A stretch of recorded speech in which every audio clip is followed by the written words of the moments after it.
Biado pe plan ne pe azanto ke yadu mole le kle kwa Everlove TV mi ba adore afia e mi ba dogo mi afure ka mi no video ka e ke one of the tiktoker e ke no obo agbolo le tiktok fi afia e nya me ke amashama jimbe aklodo e mi ba dogo afia ale ma wa give ha enye do mashama oh I follow you kwa abazu fu pepe afimete yi afia ele mi agbo Emperor 1 ele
boy kamia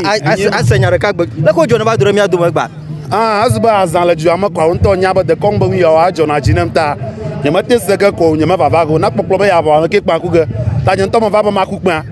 nto no baba ya ba akupa yes enya reka ka majbe ma abia ko nya ba le ka wo joy ye ne tin ho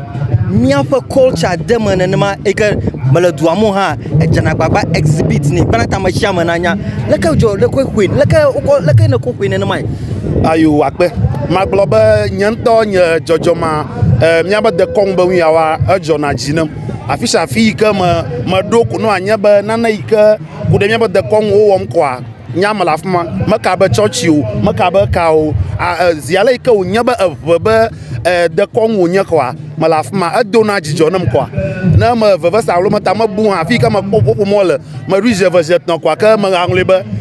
nyama jina ba domana va mu kasa jira mano jijo po mala bobo yo kaka aha ngma idona jijo nya hata ma idona jijo ta ina na sha ya na tin aduna ya pa de kon wo de ngogbo akpe emieva afia gba magbo na chacha mato ma ajijo po mala ka gogbo azan le kana ko kwa azan ya de ma le kana ko kwa azan ba ji yi ayo akpe azan dudu e jijo pope ala ba na kplo dublibo amada ka manya kplo avi unto ka fla jira po ma manya wo mu ba na no dun akplo kaka epode ka plan a manya nya vi ota nya ma fa fi ba ma kpo jijo ple togbi ado e le nyago se to ma nya ma pochi abomene ba ye le doji amama nya kplo no do manya ono ta mi akpo jijo ple yi maka we ba plan na zandu akpa ba na akpo jijo kwa ple ela ba ye for blood na zandu ma akpo jijo kwa ple yes enyare kai ka majima bi okude social media ho abale kana na yida blugbaji o na yida fiwo na ho fa stars more social media o nu ma na ko duakata nya me ko ekplo na wodo wo na woda na ma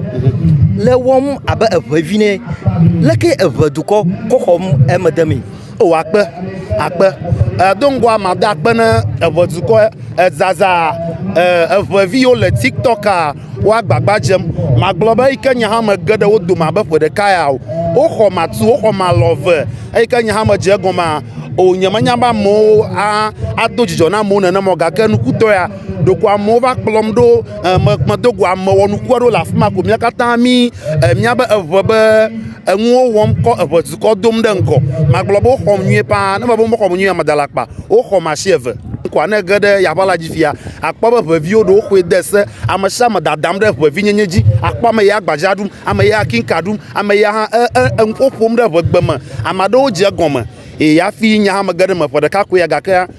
makpo ba fifia o ga o ma wucha ta ma ba nwu pom wu ale ke ma va teti ya fifia vo vi o kata o ho pleke akpa vi o ho pleke abale ke na gble ne be ma shama fia o je yo ma shama o ko de ma abale ke o ko na mo bubu de ma kwa ma jiba nyare ka ke ya la shi o na gbo na du ko vi ale ke mia ba gba dodo a enye na nsesa na mia ado gba avu pleko abana enyamare nya we ke na la fuma fia gba ma ga dogo twi ko igano dodo na mi e kan ma nya ka gbo mi no aka ko gba ko de seke do ma shayi nya ka la shi na duko the youth out there nya ka na gbo no ku de gba dodo ayo akpe ma gbo be enya na o na mbla yin mba na ma kwa ma do ko nya ma nya bo nya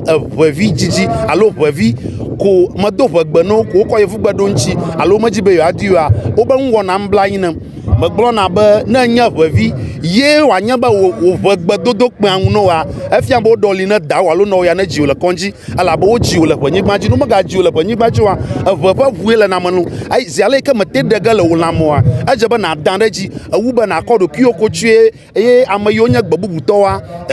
wa no mia kpon gblu ya amanto yo na ba kplekwe ba kplekon ta aje ba mia dan de mia ba vi nyenyeji ba mia ba gbe adomila wa dedu adeblu adakata agbolo nyare ke majbe na ga gbona tro akọ nyama fa fuma na ebe ne wanye be na manyame ke na dino ke fia be do oji le koji a o doli majbe na ko fuma na magbon kwe le be ama avwevi de sha de avwevi akua adola dande be dodoji alo gbogbolonji ta no anya bo wa meten domo onpe no wa le nya gbonya awo na mbo doli o ta me na nya avwevi ntotoji afi o ko doli ya no yi wa kwa mama venemi ala ba mi ahwa mi nya ba mfanye mi nya shi okwo ile mi ta je ba mi adanreji ta na wa madadanreji onpe no wa ka fi ba na gbobubu le fi de Nigeria to glo na ba something must be wrong somewhere. Okay. Abale ko oglenia emperor enyame ma eglena mi ebe no wanye be na nya pavi gba manya dodom no meti na dare o gbajiwa kana nya bo odoliele ye mai ko ojio ta kporo ki oboba ya je gba dodo le gapopo yama akpa be na ja gbado mi ejena mi le egba pan kama emperor 1 be na ja gba na mi o handle plus be nya wa follow ayo nya TikTok handle ai nya Volta Emperor 1. Na time Volta Emperor 1 kwa. Nyanko vavaga kwa, nya video vavaga ku. Na click follow aku na klom do no mojake dem na adu mi kata mi ado afadu arenko. Akpe ko na Emperor klom do le TikTok a ide YouTube na subscribe to Everlove TV. Na nya ameka aklom do plus wona de shade yo ko mi la fia anya ni ka ado ha gbo. Akpe be na Everlove TV do na ma ken Volta Emperor 1. E klom ya do na follow plus be bia po wona nyanu ka adabu akpe